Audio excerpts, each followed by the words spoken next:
தொடக்க நூல் முன்னுரை.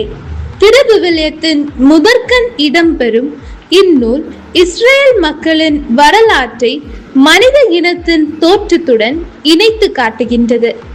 இவ்வுலகும் மனிதனும் உருவானதற்கு முதல் காரணம் இறைவனே ஆவார்.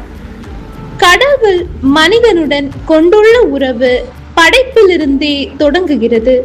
ஆனால் மனிதன் பாவத்தின் மூலம் இவ்வுறவை முறித்து துன்பத்திற்கும் சாவுக்கும் தன்னையே உள்ளாக்கிக் கொள்கிறான். ஆயினும் கடவுள் மனிதன் மேல் தொடர்ந்து கனிவு காட்டுகிறார் என்று இந்நூல் வலியுறுத்துகின்றது.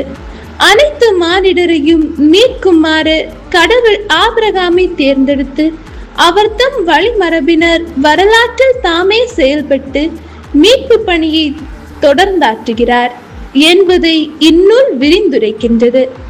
ஆபிரகாம், ஈசாக்கு, யாக்கோபுக்கு தாம் அளித்த வாக்குறுதியை இறைவன் நிறைவேற்றுவார் என்ற நம்பிக்கையுடன் இந்நூல் முற்று பெறுகின்றது. தினமும் இறை வார்த்தையோடு உங்க நாளை தொடங்கணுமா? நம்ம ஹோலி பைபிள் தமிழ் சேனல்ல திங்கள் முதல் வெள்ளி வரை தினமும் ஒரு அதிகாரம் உங்களுக்காக வரும். தினமும் பைபிள் வாசிக்க கேட்க இப்போதே நம்ம சேனலை சப்ஸ்கிரைப் பண்ணிக்கோங்க. இந்த சேனலை உங்கள் அன்பானவர்களுக்கும் ஷேர் பண்ணுங்க. நன்றி.